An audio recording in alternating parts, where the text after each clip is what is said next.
Thanks for joining. This is Live with the Miami Community News, and I'm Michael Miller. We have two special guests from the All-Stars. And we have the Executive Director, Sean Prospect, and the Board Chair, Michaelangelo Dooley. Sure. That blends in very nicely, Michaelangelo. I can't take credit for, unfortunately. So let's start with you're the Board Chair. Let's talk about why you got involved with the schools, with All-Stars. Sure. The mission hit home for me personally. There was always a desire to do something beyond what we do in our private lives, and the mission of All Stars hit home for how I was brought up. When I was young, I had a single mother, and she worked very hard during the day, didn't have time to necessarily pick me up at 2:30, 3 o'clock. And my after-school program kept me engaged. I got homework help. I got, sports and athletic support and all of these different things that if I had gone home directly otherwise, I may not have gotten. So that mission very much hits home, and I understand the value of it and wanted to make sure we can bring that. So when you were young and that was happening, Mm-hmm. you felt something special, that here I am, these people it's on a whole nother caring level, Mm-hmm. that you knew that if you were going to be at home by yourself, or you could be here and engaged. That's right. Think about how much time we spend at school. Our kids are there the majority of their day, and oftentimes they're getting some of the best attention. Good teachers, role models, the people that our kids meet are oftentimes centered around their school place. What we want to do is continue that on into the after-school place. Right? And Sean, why have you spent so many years with All-Stars? One, the mission, and two, honestly, my father. Growing up, it was always instilled in me to make sure you're serving others in whatever capacity you can. And I feel like the work I do isn't really work. We're serving families, we're serving children, we're serving the community. And the great part is that every kid is unique, every kid is different. So every child you speak to, you can get a different story, a different perspective, and it keeps you young and keeps you invigorated about the mission and the work. Michaelangelo, tell us about some of the programs that All-Stars offers. Sure. Primarily middle school and high school. We focus on delivering just comprehensive after-school programming to those different age groups. The programs differ between the ages, obviously for the needs of the students, but we're in a number of schools all across South Florida, some in Broward County, majority in Miami-Dade. And as we mentioned, we make an effort to bring those programs to our families and to our students without any cost to them. So, Sean, tell us about FIU's involvement. Why that originally started there, and how they're involved with it. So it was a very unique relationship and a wonderful relationship with FIU. After School All-Stars here in South Florida merged operations with Florida International University in 2014, birthing the FIU After School All-Stars program. This program has 17 middle schools and 10 high schools that operate daily programs here in South Florida, free of charge. The relationship is wonderful because FIU wanted to be more instilled in community at different levels. And we were looking for a place to get further stability so we can focus more on programming. And that worked very well because we have the expertise of the university and also a local university that is public, that everyone can have access to if they want to have access to. And we're letting them know at an earlier age that yes, you can have access to this university, and that college is a choice. It may not be for you, but it's not because you don't qualify. And we try to prepare our students to post-secondary education, whether it's at FIU or not. So you encourage students to become the best they can be, and by opening that door and say, here's some different pathways. Yep. So what's the feedback that you get from some of the students and from some of your colleagues about the good things that you're doing? Sure. Actually, and I'll elaborate on one of the things you just mentioned, because bringing knowledge to students that don't necessarily have it in certain fields, we have programs like career exploration, right, where we want to go to the students and say, here's a professional that works in this industry, and we're bringing them to that school so that they can teach the students, here's something that exists, here's a real option for you. There's so many kids that do not know what options they have, not because they don't have the desire, but because they maybe never met someone there. So we feel as if that's part of our programming. That's what brings value to what we do, is not just, child sitting, but really giving a different source of knowledge that maybe the school system can't provide. And at FIU, besides the traditional education, you could become a general contractor, you can be an air conditioner guy, That's right. a plumber, electrician, all those things that are there. And one of the programs that I'm familiar with, it's no charge. You can go and you can do that in a relatively short period of time. You can have a career, right? And go out with your certificate and be able to do that. So part of the job of all of us is to be able to bring forth those options for people where they can say, I want to do that. And I could do that. My professor, I look like him. He looks like me. I can go do that. So tell us about, again, the type of diversity you have in as far as professors and in your program. Sure. Sean, I'll touch you. I'd say the majority of our staff are Miami-Dade County Public Schools teachers. When we speak with the principals, we ask for the best and brightest, and they stay after. They come on FIU payroll during the after school hours and help us provide services. We train them. We know they have a relationship with the students. We provide additional training and also let them know, like, hey, there's more flexibility in after school, so you can expand upon different teaching methods if you wish. But the whole point is that we're not an extension of the school day, but what we do is to support the school day. And say, for instance, if you're studying about different, you can be studying about volcanoes. Well, after school, we'll build a volcano. You can be studying about, different careers, different careers in hospitality. Well, in after school in our program, we have a virtuality program where you walk through a hospitality training. So you can say, this is what it's like to work at the front desk of a hotel. And then we'll take you to the hotel. And you can meet staff there and do a walk through there. We're actually doing that this summer, some of our high school students, where they can go around and see the different roles in hospitality in that specific field. So the key is we're trying to put practical application into what's being taught, so people can see the value, first and foremost, of their education that they're receiving in the public schools, but also seeing, what are your interests, what are your talents, and how can we marry those two so you can find a job that you want, whether it is an electrician or rocket scientist. And so often a teacher is the one that has this great connection that the student can confide in and be able to get encouraged and maybe cry a little bit and laugh a little bit and be hopeful about the future.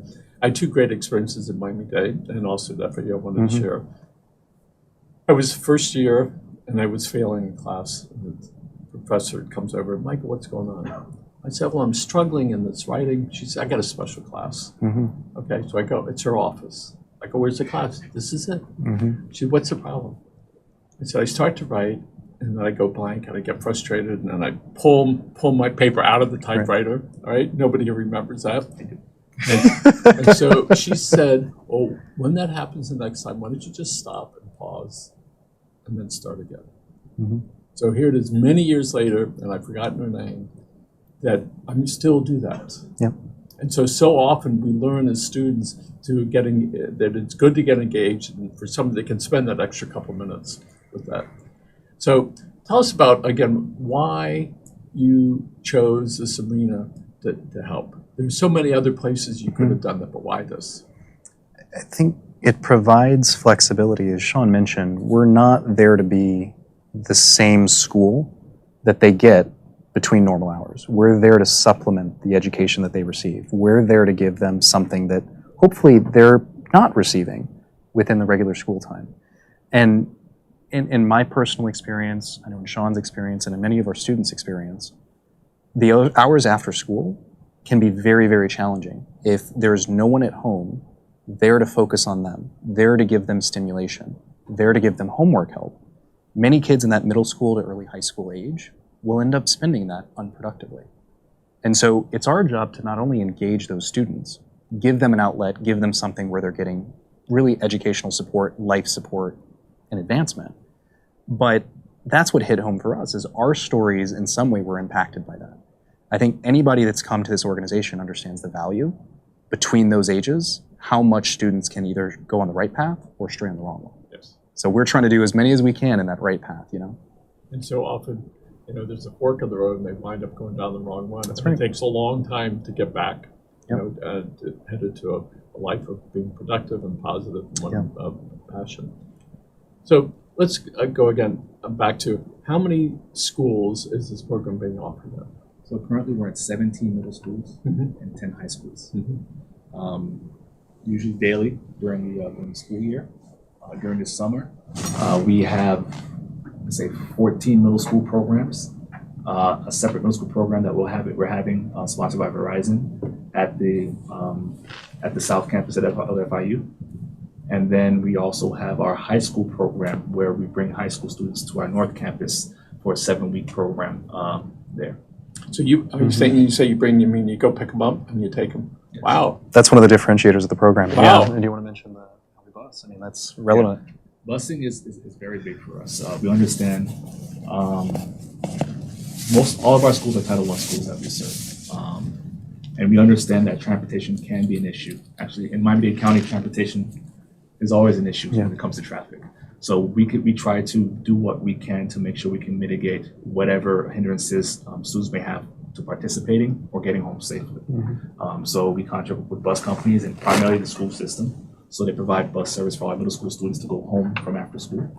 And during the summer camps, we pick them up and drop them off as well as that. So you pick them up from the schools, you take them to their afternoon school, and then what? Summer program is so during the school year, the school site is the host site, so they don't have to travel to the program. Okay. The schools have been very welcoming, and we have quality staff from the schools. But once the school day is finished, we drop them home. During the summer, the summer programs, since they're not coming to school in the first place or to FIU, we pick them up in the mornings, bring them to school. They have their experience, and then we drop them home afterwards. So you're getting bus transportation, you're getting meals, you're getting programs. We have a lot of program partners to make sure that we offer the best that we can. And there's no cost to any of these. So if somebody wants to be involved with All Stars, what does a parent need to do? Obviously, if it's at your school, so the best thing that we're trying to do is across Miami-Dade, across Broward, wherever we can, expand programming. And that programming depends on our ability to not only achieve grants, but fundraise and get out there in the community and have everybody participate. So, if we're not already in your school, advocating for it to come to the school or advocating for after-school programming to be there, we're all for that. But you can always reach out to us through our website, southfloridasfasas.com or .org. And that's probably the easiest way to get in touch with anybody within the organization to learn more. There's a young lady, her name is Dr. Joy, I forgot her last name, she's a music teacher. So she has, in a lot of the schools, in the afternoons, people that want to sing or play piano. And when she comes down here, this lady was just vibrant. She's playing the miniature, whatever calls the piano. And it's wonderful to see there's so many people in Miami-Dade County that care about the kids, because we already know, as lots of folks will tell you, when they're 18, all right, and when they're 20, we want them to be productive. In some cases, being in our armed services, and they need to feel healthy about themselves and be able to feel really strong inside. So again, so it's summertime. We still have some classes. Tell us about that and what happens in the fall. Sure. You want to go, Sean? So summertime is a full day program, 8 hours a day. The middle school programs, most of them are at their host school site. They have breakfast. We have an academic hour. The academic hour is usually with project-based learning, where they use the practical application of what they're learning to build something. We also have a fitness time. We have a period for arts and music, for the arts. And then the last period is usually something based on science, technology, engineering, and mathematics, or STEM. And it's a wide variety of things, and you can't be a master of everything. So we make sure we partner where we can to find the best in every field. So we partner with other nonprofits and other organizations, because we work on getting grant funds, so we can actually fund other people to provide certain services, because we want what's best. We want what's best for our students, and sometimes that's done best through partnership. For the after-school programs, it's a short amount of time. We offer the same type of components, but every day they'll have homework assistance. The academic is primarily on that. At the high school level, we offer test prep, ACT, SAT, and also any other exams they have to graduate high school as well, to make sure they're prepared for those exams. In addition to that, we have more intensive career exploration, workforce development programs. We have a program with Chick-fil-A. We have a program with also a few hotels as well, and with other university departments, to make sure they have access to different opportunities, so they know what's out there for them. So how do young people look at the social media landscape as far as working in that? What do you hear from students? Well, a lot of students are consumers, not producers. Okay. And our thing is, okay, everything you see that you're consuming, there's a team of people behind that that's making money off your consumption. Yes. So if this is a field, say, managing your interests and your talents. If this is a field you're interested in, this is how you can progress and work in this field, and how to do it also ethically. That's a very, very important thing that we try to instill in our students. There's the right way, and then there's the way that a lot of people just want to do it. Right. But yes, but social media, it can be difficult. But what we see sometimes is when they're fully engaged, they'll be off their phones. They'll be off their phones. And then when we're doing a project where we need media and different things like that, we're excited to do it. But the focus is, okay, I'm creating something to either do a service project to help other people. They can see the value in the tools that they're using, because a phone and what you have there is literally it's almost like a supercomputer. You can do so much with that. You can do so much good with it if you know how to use it. So imagine 15 years ago, we said one day you're going to have something put in your pocket and you're going to spend $1,500 on it, get that, right? And then you're going to be on it 12, 15 hours a day. All right, your screen time is up this week. Oh, so certainly people are very consumed by the stimulation that we get from that. So when they're in the after-school programs, the All-Star program, how do you keep them from keep it going to their phone and keep getting them to pay attention to what's on the table? I got a piece to add in, but Two things. One, you meet the kids where they're at. Our program is one where it's not top down. My job is to make sure my program team has what they need to be successful. My program team is to make sure that the teachers have what they have to be successful, and the teaching for the students. So we take a lot of input from the students, because you don't have to come to after school, but it has to be a place where you feel welcome, feel belong. We know a lot of stuff that you need, but we're not going to force feed it. We're going to see what are your needs, what are your interests, and also marry those. Because what happens if it's a place that you want to be, you're going to be engaged. Also, with our programs, a lot of times school rules will apply, but they're in terms of discipline. But everything else is it's a more relaxed atmosphere. But with privilege comes responsibility. So in essence, we want to make sure that we're engaging you. So during homework time, you're not on your phone unless you require your phone to use your homework. But we have computers and laptops from the school or that we provide that you can use. So in essence, if someone's engaged, they're not going to be fiddling with their phone. And that's I was going to mention too, because that's our organization's job, is to also engage the students beyond just homework. There's going to be routine things that we can do, like homework support. There's routine things like physical activities and making sure that our kids are fit and they get outdoor time. Like, those are things that are going to occur on a regular basis. It's our job as a board and as a larger organization to try to deliver those activities that look a little bit different. So we mentioned STEM. We mentioned a lot of our sponsors. Many of our sponsors will sometimes say, you know what, we want to donate, but it's going to be specifically for program expansion so that you can get kits or drones and you can take that to the school and they can learn how to operate a drone. Things like that they won't necessarily be able to do within the regular school day that expand their knowledge. Certainly when with the All-Star programs, it's after the traditional school. And what I'm sort of feeling here is that sometimes the instructors, the teachers are a little bit closer to the students. It's a different type of atmosphere. What do your teachers sometimes go, I think there's a healthcare issue here with the students. Tell us about that. Absolutely. Sometimes it's healthcare. One thing we see a lot there is hygiene and access to hygiene items and know how to use hygiene items as well. The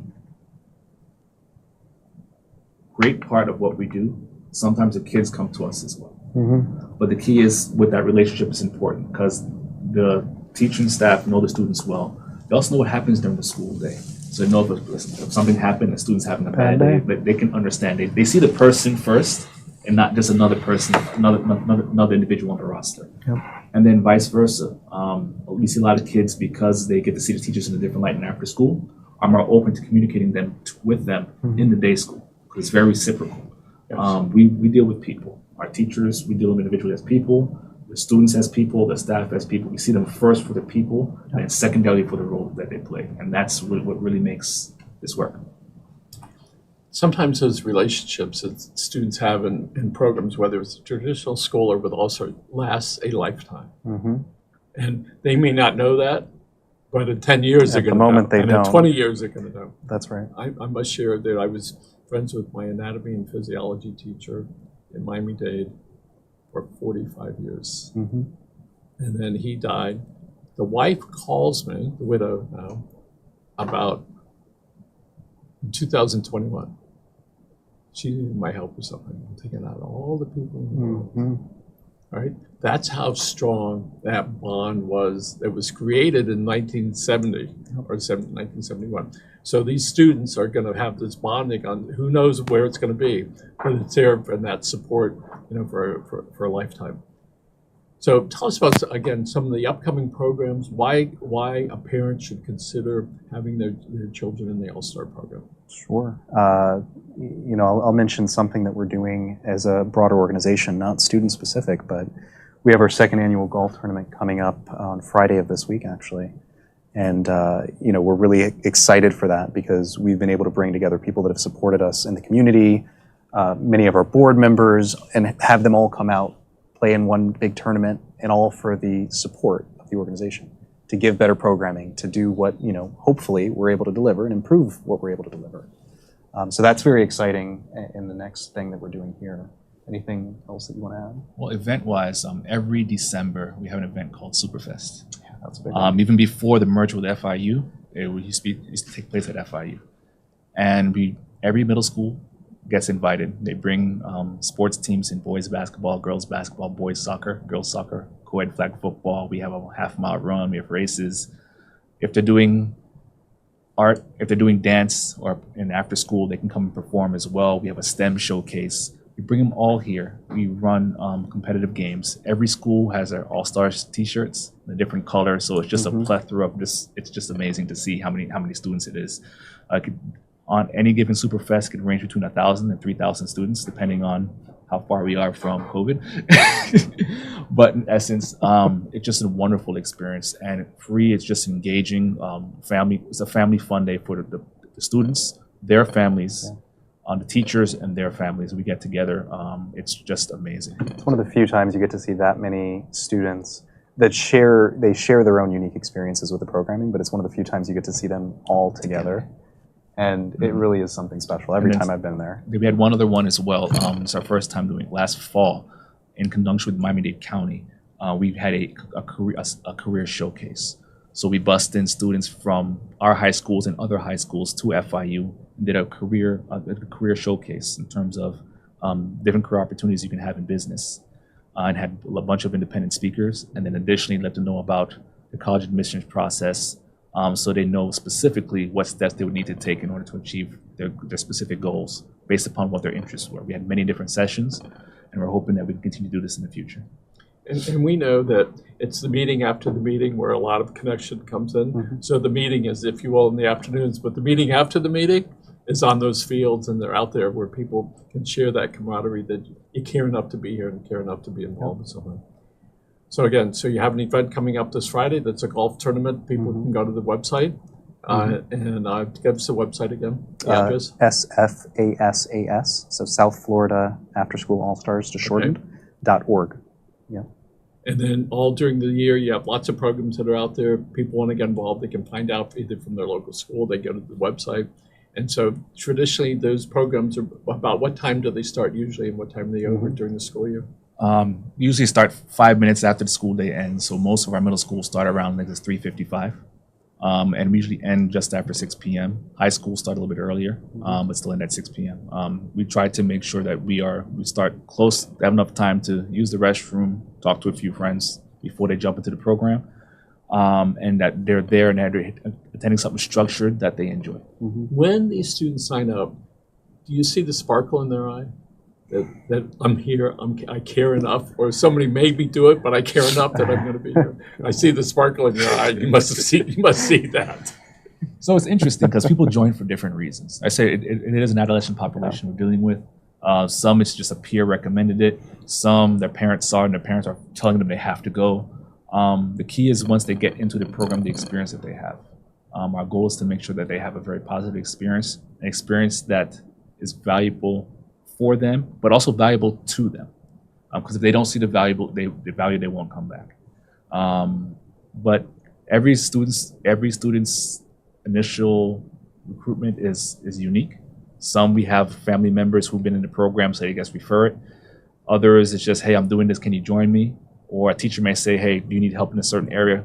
So there's different ways people come to do it, but in essence, it's what do they stay for? I'll make one point too. We were lucky enough recently, we did a awards ceremony for some of our youth advisory board members. We have students that basically participate in a group that helps give us additional insight into what's going on in the schools, what are you enjoying, what are you not enjoying. And we did an event just recently, and one of the things that I heard consistently from many of these students was this program helped me develop relationships with students. I may have been shy, I may have been an introvert, but the time in this environment helped me create some really good friendships. And so when he says that there needs to be a draw, there needs to be a reason that that student wants to come. The later you get into middle school, and especially in high school, we don't force them to come. You can't always force children many times to do anything. So the fact that we've created this environment where they can not only create their own great experiences, but then we're able to deliver what we think is going to help guide them on that right path, that's really where these bonds are strongest. Michaelangelo, so often successful people have had mentors in their lives. Mm-hmm. Why don't you share an experience with one of your mentors? Wow. Through education, a number. I can tell you teachers that I had throughout high school primarily, and a few in college as well, that really shaped the way that I thought about the world. There was a period in my life when I didn't actually focus as much on the work, the school, things that were productive. And I had a number of teachers that called me out on that, specifically in high school. And they said, you could do more. And who was that? Go ahead. There was Professor Barnett, and that was in Robert Morgan in Miami. He was a civics teacher, and Ms. Haney, which is a math teacher as well. Neither one of them, they both had different approaches, but they both were strong enough teachers to know me as an individual, to know that I could do more than I was doing, and to push me in that direction. And I think when we reference that teachers are so integral to what we do, it's because they have that relationship with their kids. It's because they know what's going on with them. So, to be able to further that relationship even beyond just the classroom, it's invaluable. They push me in ways that no one else could in my life, and I'll always remember them for that. Thanks for sharing that, Sean. So tell us, who were some shining lights for you? Since the majority of our program is in middle school, I'll go back to middle school. Mr. Tony Kessler, this was in Broward, Margate Middle School. I remember for some reason he would always call me to speak in front of the class, to sing in front of the class, to do different things. I had a pretty, not really bad, but I had a stuttering problem that I didn't know that he was trying to help me get out of. In addition to that, he saw leadership in me, and he set the expectation for me to be able to step up and do certain things. What I mean by that is, I remember one summer, his brother had passed away, and he had to leave to take care of affairs, and I think it was in New York. So we had just set the cast for a performance that we were going to do. It was a play, and he had to leave. So I said, when are you coming back? Oh, day before performance, day before showtime. So what are we gonna do? Sean, you're gonna direct the whole thing. I am 13, 14 years old, amongst my peers. I know why he was balding now after that experience. I would say that. But he gave me confidence. There was an expectation that I could be successful in this role. He's asking a student to do this. And through sheer will, through great friendships, through great students, the grace of God, we got through it. And then when he came back, we had the performance. But it was then I knew that I could lead others. Wonderful story. And we never know when those things are going to happen. And so what a great opportunity for a teacher, a professor, a mentor, to be able to show the confidence to the student. And I'm delighted that you shared that story, because there's some young man that's out there waiting for somebody to say, you can do that. Yeah. I do want to give a shout out to, since I brought it up, I used to run marathons. Before I ran marathons, I'd run 5Ks. One day I was running, and I passed this woman that was usually so much faster, and I went, she's not running. What's going on? And we're about 2 miles out. I said, why are you running so slow? And she says, because next week I'm doing the New York Marathon. And then she said, you could do it, Michael. And a year and a week later, I did. And that whole way, I was hearing her, you can do that, you can do it. Of course, I ran into her. I said, I want to thank you. That was a long time ago. So we all have stories about people having confidence and being able to share that. I think it's important for us to be able to instill that in other people and give them that boost appropriately, all right? And to say, I believe in you. I think that you can do this, all right? And let's go. So, Michaelangelo, thank you very much for doing it. Sean, thank you very much. People want to check you out. They go to After School All-Stars. They can find you all over the web. They go, and you have classes and teaching, and more than that, life skills that people can learn there. Right. Thank you Thanks so much us. for joining us. Appreciate And thank you. A terrific job. And folks, thank you for joining us and have a great day.